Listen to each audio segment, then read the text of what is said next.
Welcome to Talk with Kristen with an E, the podcast that's like therapy, but cheaper and way more fun. I'm Kristen, host, storyteller, and occasional overthinker. From making friends to surviving burnout, reminiscing on our younger days, and learning how to adult, we'll chat about all life's lessons and laugh in between. So grab your drink, get comfy, and let's talk it out.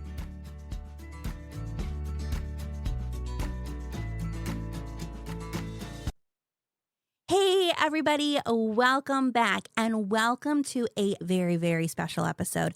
I know I say I'm excited about every episode, but this one is special because it is the kickoff to our virtual book club.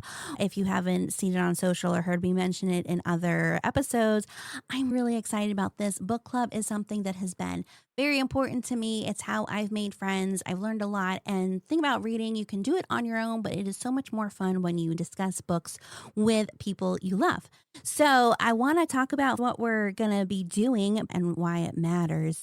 So the book I picked was something very relevant to the topics of this podcast. The book is Perfect is Boring and Tastes Like Kale. And I'm just going to read a quick summary of the book so you get an idea of what it is, and I'll tell you why I picked it. The summary of the book says, "What if we accepted our struggles and stopped trying to be someone we're not?" In this poignant, hilarious book, the best-selling co-author of I'll Be There, But I'll Be Wearing Sweatpants shares her experiments in finding our way back to each other. Jess Johnston used to feel alone in her mess. Then, in a random burst of courage, she started sharing those insecurities and struggles out loud, and what she found shocked her. Again and again, women replied, "Me too. I thought I was the only one." Women are really hard on themselves.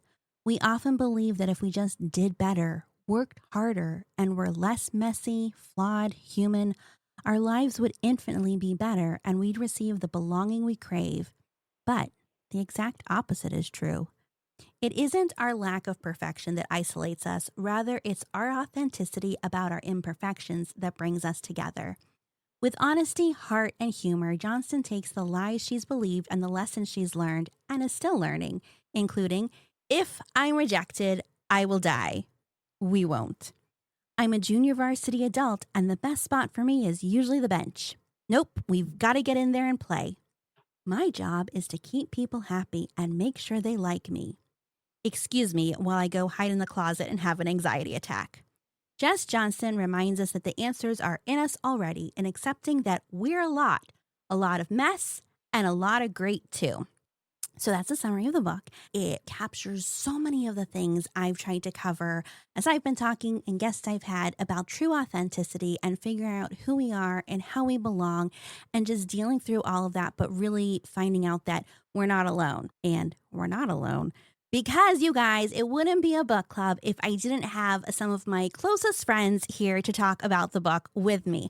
So I want to introduce you to who I have joining me on this book club journey. And at the end of this episode, I'll tell you how that could be a part of something you could do. Let's introduce my guests, Kale and Alexis. Hi, Kale. Hi. Hi, Alexis. Hi, Kristen. Kale and Alexis I have known for years and years, and they've been on the episodes before, but in case you haven't met them, I wanted them to each take a quick minute to introduce themselves and maybe share some insecurity or something they're dealing with. So who wants to go first? Go ahead, Alexis. All right, Alexis, Awesome. you're Okay. up. Yay! I volunteer you. That works too. My name is Alexis, and I live in Idaho. My husband and I have been married for 17 years. We have 5 kids that I homeschool, so I stay at home and homeschool them. Probably insecurity, something that I'm dealing with. I recently reevaluated what I wanted my year to look like, what I wanted my life to look like in a lot of things. I had to set some boundaries. Due to setting those boundaries, I unfortunately lost a job because I wasn't available to be around all the time, because that's just not healthy. I shouldn't have to be at my computer all the time. So it's hard because, well, I do stay at home with my family. I've been able to do that for years. As we all know, the economy is awful. Mhm. And so we really had to just tighten everything being on a one income family, but God is good and we're surviving. But it is an insecurity. And now I'm at this weird place of, do I try to find a job? Am I being lazy by just homeschooling my kids, cooking every meal for them, keeping the house going, teaching them to cook and all that? So it's kind of a weird place to be after working for somebody for many years, knowing I wasn't even like parting ways for a poor job performance. It was just because I set boundaries and said I cannot be available all this time. Yeah. Wow. That is a lot to unpack there. But thank you for sharing with Yeah. us, Alexis. I'm sure we will talk about that more as this goes on. So, Kelly, tell us a bit about you. Hi guys, I'm Kelly and I live in Maine, vacation land, except for 6 months out of the year when it's winter. Right. Only Um, 6 months. yeah, right. We had our first snowfall at Thanksgiving and we had some flurries last weekend, but I think we're pretty much done. So, anyways, I work from home, a corporate job full time, and I also homeschool my son. We're finishing up first grade here in a few weeks and have been married to my husband for 10 and a half years. Insecurity I'm currently dealing with. I decided to go out for our church worship team. Growing up in high school, I went to a private school and we competed in fine arts competitions. I was always in vocal groups and sang in my church quite a bit throughout high school, college, but it was very different from the church we're in now. It was just me and my best friend standing at the pulpit singing with a piano playing. The church we're in now, worship looks very different and it's a lot more involved. They use click tracks to stay on tempo with everyone. I was really overwhelmed at that thought and I put it off for a long time. It kept coming up in conversations with different people and I finally decided to go for it. I have a meeting with the worship director later this week. I feel very insecure about it. I haven't sang publicly in like a lot of years now. Wow. And so I'm kind of freaking out. And like, I think we're like way harder on ourselves than other people are on us, Yes. despite the fact that we think other people are like being super hard on us.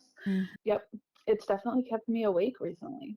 Oh, thank you for sharing. Well, I just have to say, I admire you for even being willing to get up and sing because I can't personally sing well, so I'm so impressed. We're already excited Yeah, for I'm, you. I'm excited to get back into it because I loved doing it before. And so it's going to look very different than what I'm used to, but I'm excited. I love that. And I think that's a normal insecurity too. And like you said, the judging. I have a lot of insecurities. We don't have enough time to go through everything I'm insecure about. But I think the overarching Same. one that I struggle with all the time is just feeling like I'm not good enough. I'm not a good enough mom. I'm not a good enough wife. I'm not a good enough worker. I'm not a good enough friend. It's all those voices in my head saying, you didn't do this, you didn't do that. Like, you're not enough. And I really struggle with that. So, I am hopeful that at the end of reading the book and talking with you all, maybe I will get over that a little bit. So, like you said, Kelly, I know a lot of it is just in my head and I am my own worst critic. Something Yeah. I'm working with. What do you guys think about? So, the title of the book, speaking of not being enough and not being perfect, the title of the book is Perfect is Boring and Tastes Like Kale. What are your guys' thoughts just straight up on the title? I thought it was funny. I love anything that, like, speaking of insecurities, try to laugh at myself to make myself feel better Mm-hmm. about things a lot of times. The title just automatically gave me that same vibe of, we might feel a little insecure about things, but it's okay. We can just laugh through some of it. Things just are not always so serious. I like that she included that humor right there in the title. And I think just in the introduction and what I've been able to get through with the book so far, that kind of goes right along with everything she says. Things just don't have to be so serious. So Alexis? I laughed when I first read the title, but I really like the way that kale tastes, and I eat a lot of kale. She didn't say it wasn't good. She's saying it's boring, maybe. I think she's saying that there's things that taste more exciting than kale. Yes. I don't know. Yeah, I mean, I really do eat a lot of kale. I make kale chips a lot. I eat them, so I'm kind of weird. We'll just say I'm the weird one. totally fine. Funny. Well, thoughts on, I read the summary at the beginning. Any thoughts on the summary or expectations that maybe you have or questions you have like going into it? What are some of those things that you're thinking now at the beginning before we dive into reading the whole book? So I am not one that typically reads books like this. Mm-hmm. And it's not like there's anything wrong with them. It's just not my personal choice that I necessarily love to read books like this. Maybe because I'd have to work on something and I don't always love to have the introspect because I feel like it's just another thing that I have to work on, which is we could unpack that whole thought all in of Right? itself. But also, I always am like weary, leery of things to books like this to just excuse behavior that really is just lazy. I don't think that's the case with this, but I always have that in the back of my mind to think, but am I just going to use this as an excuse not to just dig in and do the hard stuff that we have to do in life? Or is this really going to help me? So I don't think after starting this that that's the case with this, but it is something that I always think about going into books like this. Those are just my thoughts. And I think there are some self-help books like that where it's maybe not even excusing the behaviors, but making excuses for why people do the things they do, even when they're not good things. And I don't have any great examples, but I get what you're saying where it's like, oh, it's okay if you do this because that's just how you are and don't worry about it. And actually, science says that lots of people do this. I know I'm giving bad examples, but I get where you're saying that you don't want a book that's going to create excuses or normalize it. Right. Like something that you really should create a habit and do better in Mm-hmm. because that's what you need to do. I mean, not, I don't know. I just think of it. There's actually a lot of like parenting books that are like that. And I'm just Mm. thinking, yeah, that's not helping the future generation. I don't think that's the case so far as I'm getting into it. That's refreshing in and of itself. And I'm excited to open the possibilities of making room to lean into who you really are rather than expectations you think you should be or society is putting on you. Yeah, I like Alexis. I don't typically read books like this either.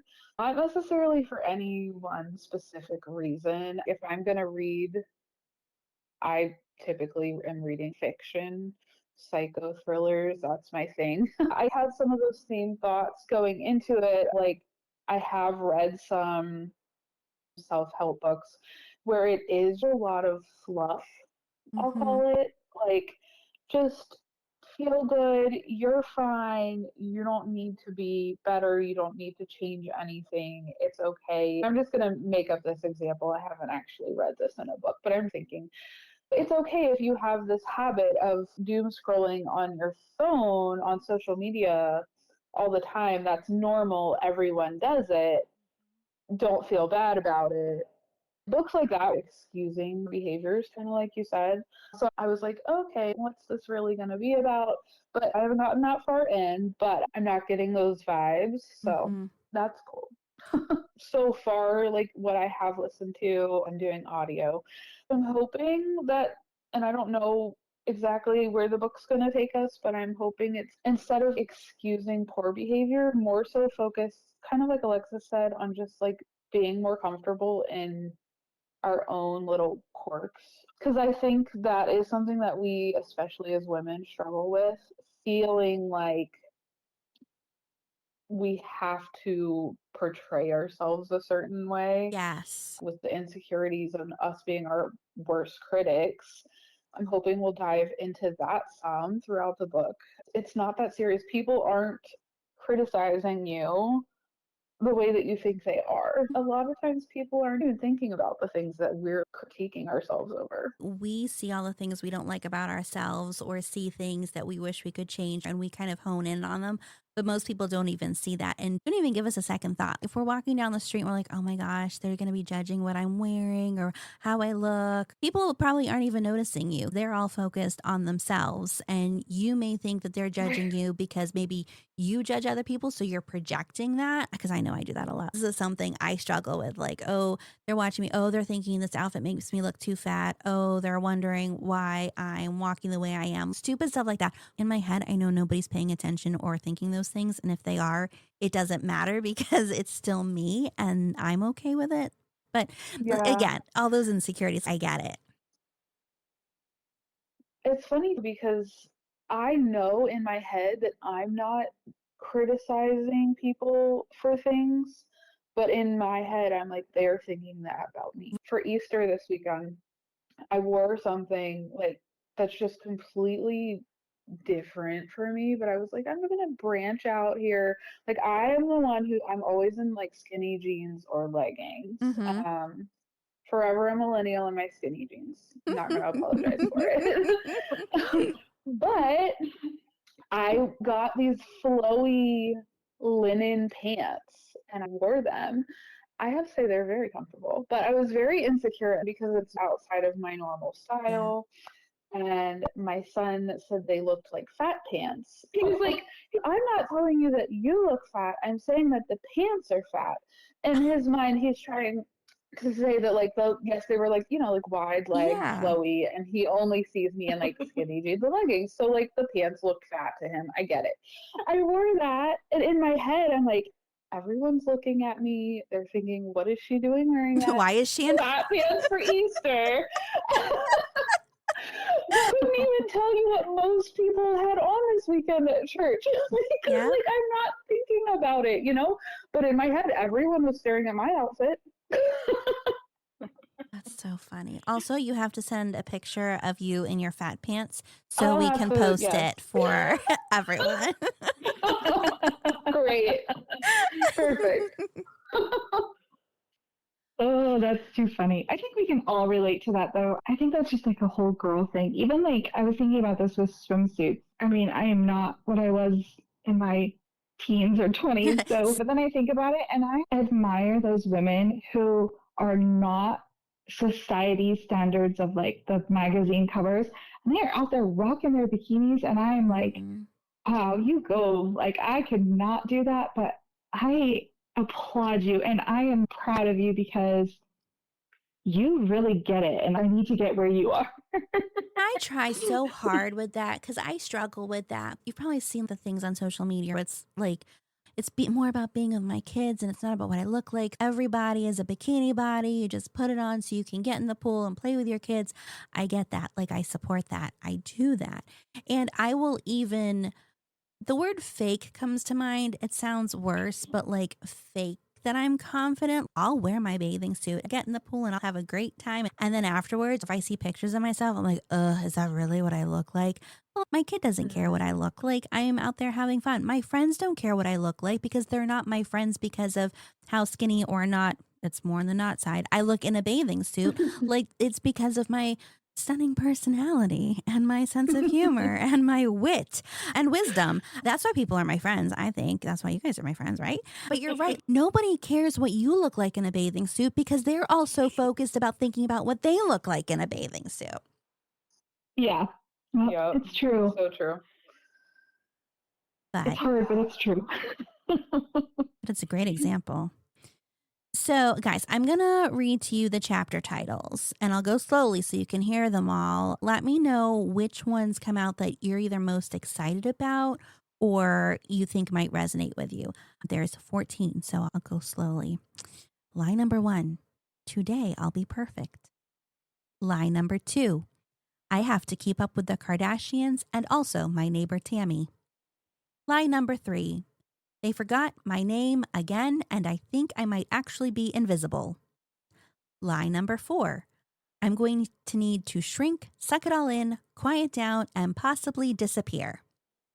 Lie number 5, Pretending to be fine is the same thing as being fine.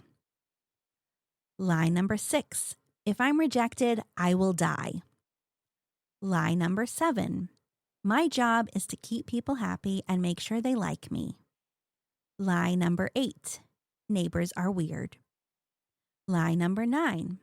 Asking for help is a terrible idea because then everyone is going to know I need help. Lie number 10. I'm a junior varsity adult and the best spot for me is usually the bench. Lie number 11. It's better not to try than to mess up in front of everyone. Lie number 12.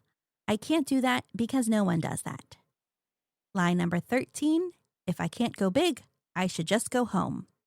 And the final lie, lie number 14. It's better to dream small because then I won't be disappointed. Now just let those sink in for a minute. And first question, have you thought any of those things before? Many of them. Yeah. Right? Like even as I'm reading them out loud, I'm like, oh, that one. Oh, that one. Oh, that one too. Which ones of them kind of resonated or feel like kind of aligned to where you're at? I'll go first if that makes you feel better. Not in any order. The ones that got me, my job is to keep people happy, make sure they like me. Asking for help is terrible. It's better to try than to not mess up. I think those are the ones that are really bad. Oh, and pretending to be fine is the same thing as being fine. It's fine. I'm fine. Everything's fine. What about you guys? Go ahead, Alexis. Kristen, I probably have almost the exact same ones. We could probably add a couple more. I'm laughing because the neighbors are weird kind of thing. I say that. My neighbors are weird.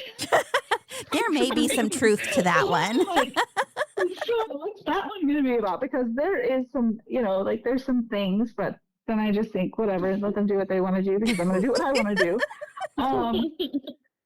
But man, there's a lot, and I think there's a lot of overlap with what you and I had. Yeah. Biggest one is 11. It's better not to try than to mess up in front of everyone. I mean, yeah, that's me to a T. I will not.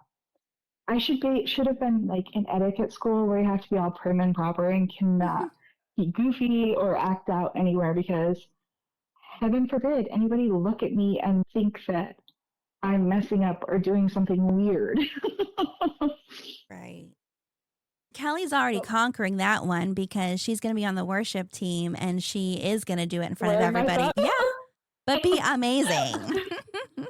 I'm going to wear my fat pants for my Yes! Why not just throw an extra insecurity in there? I think we need videos of this. Our services are live streamed. Perfect. I love that. I'm cheering you on. I won't be thinking anything funny. I'll just be cheering you on and it'll be good. It'll be good. You're going to be like, look at those pants she's wearing. Best fat pants ever. So he tried to make me feel even better. He was like, no, you're not fat. I'm talking about the pants. If I wore those pants, mommy, I would probably look really fat too. Like, hey, let's just not try to make this better. You're making it worse. Oh, anyways. So number 1 stuck out to me because I feel like I go through this never-ending cycle all the time where I go to bed at night. I reflect on my day. I think about where I failed and how I could have done this better and I could have been better here and I could have responded to my son better, in this situation or whatever. And so then I think, okay, tomorrow I'm going to do better with this, this, this, and this. And then the next day comes and with best of intentions, I will fail in one way or another. It's just a cycle because then I get really hard on myself for having failed in whatever area. After a little while of trying and failing, I think, what's the point? And then I get into these ruts where I just am like, this is as good as it gets. I'm a terrible mother. I'm a terrible wife. I'm a terrible employee, whatever the case may be. And then I'll try to pull myself out of it. I'm like, okay, I can do this. And then it's just the same cycle of like, tomorrow I'm going to do way better. So that one immediately stuck out to me. That one is the overarching one of all the other things, because if I were perfect, then none of these other things would bother me because I would already be perfect. But I'm not. Right. And that's okay. Because nobody wants to be perfect and taste like kale except for Alexis, who loves kale. And that's okay too. Yeah. The rest of us want to taste like buffalo chicken over here, but not Alexis. Or like a pizza. And you want to laugh? I like neither one of those things. I really don't like pizza, and I definitely don't like buffalo chicken. You laugh at this even more. Oh, blasphemy. No, okay, let's combine them then, Alexis, to something you'll hate even more. Kelly and I are all over A it. buffalo chicken pizza? Yes, the last time I was at Kelly's house, that's what we had. Oh, you sound like my kids that want barbecue chicken pizza. I get that too. Oh, it's so good.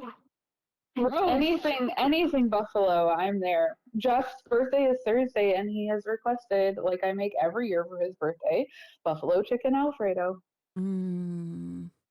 Alfredo and buffalo chicken shouldn't be mixed together. That alone is they just absolutely should. Yeah, No, because I'm the kidding. Alfredo, the creaminess of it, like offsets. So good. I will take your word for it. I will probably never experiment, but if I come visit and you make it, I will gladly eat it and give you my honest, nice opinion. She'll be like, this should really have a side of kale with it. Like, where's the we can have a side of kale. Yeah, I'm gonna tell him I'm making a side of kale with it for his birthday and see what he says. He'll be like, and here's the divorce papers. It's been a fun 10.5 years. You're not allowed to talk to my sister and her friends anymore. Fine, Jeff. So back on track. I think we can agree that this book is for us. I wanted to read a highlight from the book because I'm thinking about like, who's this book for? Like, who would want to join our book club? Who wants to read this book? Who wants to be a part of it? I wanted to share this part from the introduction too. This book is for every girl who has ever scribbled in her diary, I don't know what's wrong with me. It's for every mom who has ever thrown her hands up in despair saying, I try so hard and I can't seem to get it right. It's for anyone who's felt like an outsider, unsure how she'd ever get in. It's for every girl who's ever gone on a crash diet trying to be a size she had no business being. It's for every woman who's ever gone through a breakup and thought it was because she was too. It's for every girl who's ever snapped at her family and melted into a public of shame thinking, why can't I just get it together? It's also for a special, slightly more specialized group, spoiler, me, the kind who manages to lose their keys 20 times a week. It's for all of us. And that's what Jess wrote in the introduction, which I feel was very poignant. I'm pretty sure I have been most of those girls that she mentions in that paragraph. I've written in my diary that I have felt like an outsider. I've gone on crash diets, gone through a breakup, or friend or relationship wise, and thought it was my fault. Like it's because I'm too whatever. I've snapped at my family. So that's me. How about you guys? A lot of the things you were reading there, I was like, same. I can relate. I'm not a writer, so I've never journaled or written in a diary, which I know sounds kind of weird, but I think about these things a lot and like goals and maybe make more like planner goals. They would be more in my planner goal thing. I can relate to so much of that. Alexis, I think you took some notes through the intro too. Were there any quotes that stuck out to you that you'd want to share? So the first one, we compare way too much, and social media has not helped us in that area. And I know, Kristen, we've discussed this a lot. Mm-hmm. Well, when we've done podcasts, and social media just portrays these things. And I think it's done such a disservice to the later generations. I don't know, as millennials, we've kind of grown into it, but I see it so much more on the younger generations. There's such a comparison and the need to do what everybody else is doing on social media. I really think it has been detrimental in that regard. That was my first one that I really liked. And then I really liked this paragraph. What if I flipped the script and this wasn't actually a thing? What if life was for trying out stuff, breaking out in random dance, and making mistakes? I'd much rather life be more like a trampoline park where tripping and falling just adds to the fun. I really liked that because it kind of gave like where you could make mistakes and just do those things. There is no way that I would just break out in a random dance because somebody might see me and I might make a mistake. So I just really liked that and it stuck with me. I wish there was room for that and I need to make more room for that. I highlighted that line too, and I love that because I also don't break out in random dance, but I wish that I could. Like, I have joked with people that I wish real life was like a musical. In musicals, there's a song for everything that happens, and the entire cast jumps into song and dance for the littlest thing that's going on. I would love for my life to be a musical. That's one of my dreams in life. The whole world is a musical. The thought of it being a trampoline park, and Kelly, you mentioned earlier about how even the title is kind of funny and you like to laugh at yourself and do things like that.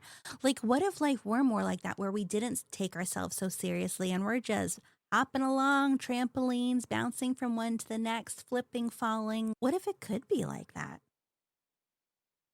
When we're kids, we are so much more like that. Like, talking about breaking out in a random dance, my son does that all the time in the store.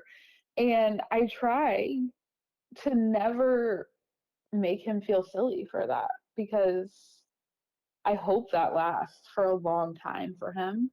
I don't ever want to make him feel like he should be insecure for doing those Mm-hmm. things. He did it today. We went over to my friend's house and we're standing in her kitchen, and all of a sudden he's just dancing. I wish we could all have that mindset of just not caring. Obviously, within reason, Be safe, but let's not be gross and not care. Just, silly.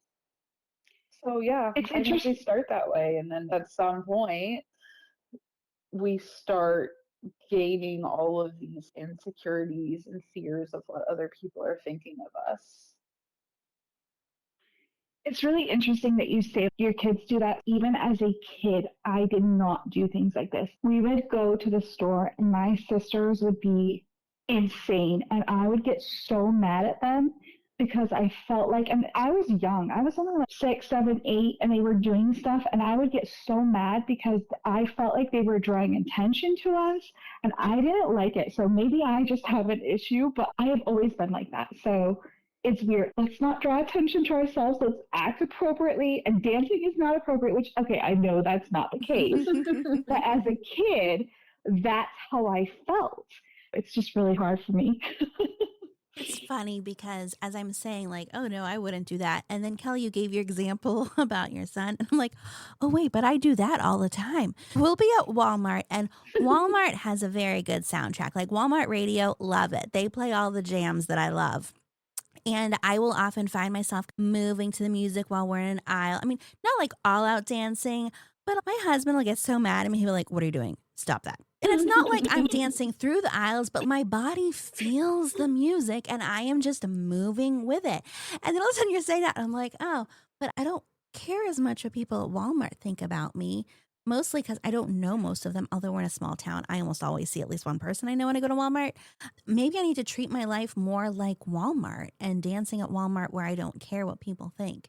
I wish I could be like that. Even my husband is a big just break out and dance, and I'm almost embarrassed for him. I'm like, oh, don't do that. And that sounds terrible as I say that, but I've just learned to laugh. Usually I just laugh, and he'll try to grab me. Dancing is not my forte. Maybe we could just have it be something different. Maybe, would you prefer I him don't to know. sing? Could he sing, burst out into song? Maybe you should just break out in song instead. That still Well, I supports don't my sing make the well world a either. musical. Oh, I mean, we could both. This might, there actually might be something more going on with this. I think I told you about this, Kristen, where I have an auditory processing issue and I've had it since I was a kid. Sometimes people that have what I have, they don't enjoy music. They don't enjoy that. They actually are tone deaf and you can't sing. That probably has something to do with it because I really don't like music. I would rather listen to an audiobook or a podcast or not have music. Even when I used midwives for my birth, and my midwives would be like, well, don't you want to play music? And my husband's like, don't even play music. She's just going to get irritated. So it might have something to do with that. And that's really just a brain issue that's probably just something with me. But even if it was just being silly and loud and crazy, I would struggle with it. I think at certain points in my life, I've done better, and I do better now that I have kids and I can be around kids and their silly and goofiness. I think that's all very interesting. I knew you had talked about the auditory thing, but I didn't realize that the whole music thing and the way that is, that's really interesting. Well, That is guys, interesting. going forward, I know everyone is like, okay, this sounds really great. I want to read the book. How can I be a part of it? Here's where I tell you how. The book naturally breaks itself into 3 parts: part 1, part 2, part 3, and the 14 lies are through all of it. So we are going to separate it and go into those 3 main parts, 1 per week, and then we'll discuss it. So where we're at right now, today is May 7th. So you're going to listen to this episode today, and this week you are going to read part 1, which is lies 1 through 5. Then we're going to talk about those chapters next week on May 14th. So May 14th, you'll listen to episode 2, but that week you're going to read part 2, lies 6 through 9. Then the next week, May 21st, our 3rd episode, you're going to listen to that episode on the 21st. And then that week, you're going to be reading lies 10 through 14. That's going to wrap up the end of the book. So then our May 28th episode, we'll talk about that part and kind of some final thoughts. I am working with some ideas for a super special finale afterwards. Details to follow on that one. But that's how it's going to work for reading and listening to keep everybody involved. You want to know how to be involved. Since we're going to be reading the book together and talking about the week after, this should give some time for if there's something you read that you think you want to talk about, you can send me an email, talkwithkristen with an E at gmail.com.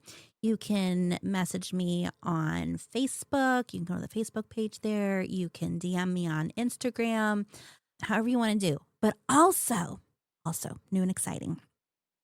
There is a Google form you can go to, the link's in my bio, where you can go and you can give your name, optional. You can say which part you're commenting on, throw your comments in the text box. Let me know if you want me to share it with your name, share it without your name, or not share it. You just wanted to tell it to me. That's fine too. I will be respectful of however you want to do that. But that way, if you don't want to go all in on one of the platforms, there is a way where you can just reach out and put your information in anonymously too, if that's something you would like to do. Kelly and Alexis are going to be along with us on this journey. If you have comments for Kelly and Alexis, you can send them to me, and I am happy to share with them also. And we're looking forward to having everybody on this journey. Before we wrap up this initial book club episode, any final thoughts from the two of you or any questions you guys have of how we're going to do this? Because this is the first time we've done something like this. We're trying it out, see how it's going to work. I'm really excited for book club because I love reading and I have wanted to do book club forever. So I'm excited for this, and I actually hope it goes really well so we can do more of them, even if they're self-help books, because maybe I need more self-help books. Yeah, I'm excited too. I used to be in a book club and I haven't been for like a year and a half now. I'm excited to get back to reading something and then discussing with people. It's going to be fun. I'm excited too, because this has been a long time in the works, because Kelly, Alexis, and I had talked about doing a book club over a year ago now, or was it a year ago? Well, we were going to do it on the Nightingale, right? Yeah, we all read it and like we, like attempted to pretend we were going to have a conversation about it. And it just We never pretended. happened. Took a minute because we were all at different places. Like one of us were like, okay, Yeah. we're going to read it. And then like, oh, I'm going to read this other book for a book club. And then, oh, I don't have the book yet. Yeah. It was back and forth. We finally all read it. We're like, all right, let's do this. But then like life happened and we never got around to it. And then Frozen River, which one of you read that first? Kelly, was it you? I read that. Oh, goodness. When did I read it? I think it was like early fall last year or maybe end of summer. You probably recommended it to me. And then I'm like, oh my gosh, we have to get together and do this, because fun story. Kelly and Alexis have never met. Alexis is my friend from college. Kelly is my sister-in-law, and they have so many things in common. They're both working from home. They both homeschool. They both know me. They both read the same kind of books. Like, it was like a match made in heaven. I'm like, oh my gosh, you guys have to be friends. So we're doing this now, and I'm so excited. I think it's great to start with this book, but I am also open to other books. It's going to be a great time. We already have a couple books like we've read. We could do book club for a couple more and bring along more people to join us. Yes. It'd be fantastic on or off the podcast. I mean, it'll be great. We'll get a whole thing going. The Talk with Kristen with an E book club, and then Read with Kristen with an E will show up too, because like she's everywhere all the time with Talk with Kristen. It's bizarre how these two hang out all the time. All right, guys, this has been fantastic. Anything you want to say to the listeners, people out there, is there anything that you would want to say to encourage them to join our virtual book club or share with them about being a part of this and discussing it? Any thoughts on that? I think they're fun. So I think everyone should want to listen and read along with us. Before I was ever in a book club, I never really understood the hype over it. But then I was in one, and it actually is so fun if you like reading. If you don't like reading, then maybe not. But audiobooks are always an option if sitting and reading a book is not your thing. So you can still participate. And it is actually so fun to be reading the same material and then discussing it with people. Mm-hmm. Well, I'm hoping too that even if people don't want to read it, just by listening to us, they'll be able to learn and get something from it too, so that it'll still be valuable. So maybe it's almost like secondhand reading. Like, we'll read it, and then as we're talking about it, people can learn some of the truths from that may help them be their true, authentic self and not feel the need to be quote unquote perfect. Agreed. Alexis? I would encourage people to pick up a book and read. If you don't already have a habit of reading, the best thing I ever did was delete my subscriptions for Netflix and started picking up a book and reading, 15 minutes a day. Pretty soon I was reading an hour before bedtime, and it was the best thing I have done. I read a lot of fluff books, but I also read some other good books. But just doing that got me off doom scrolling on social media. It also spurred a love of reading to my kids. They weren't big readers before that. Now we can all be found on the couch with our nose in books. So I recommend, even if you don't join book club, but definitely come join us. Pick up a book and read, because there's so many amazing stories found in a book. Love it. This is where we cue the Reading Rainbow music. True. Looking them up. Okay, final question, and then I promise we'll be done. Kelly, I heard you say that you are listening to this book. So you've got the audiobook. Yes. I am doing an ebook, so I've got it on my Kindle. And Alexis, how are you reading the book? On my Kindle as an ebook because, well, I can't do a physical book, although I did pick up one from the free little library from my walk the other day, and I'm trying it. It might be the first physical book I've read in 2 years outside of school books, because our school books are all physical, but a personal book that I'm reading, if that makes sense. So we'll compare that too, how the digital book and the audiobook differ, or how we feel we're learning from it. Thank you so much for joining. And listeners, I hope that you'll read along, and we'll meet with you next week to talk about part 1. All right. Bye, guys. Thanks for spending time with me on Talk with Kristen with an E, where it's always cheaper than therapy. If you enjoyed today's chat, don't forget to subscribe. And hey, let's keep these conversations going. You can find me on Instagram at Talk with Kristen with an E. Let me know what's on your mind. Until next time, take care of yourself. And remember, life is always better when we talk it out.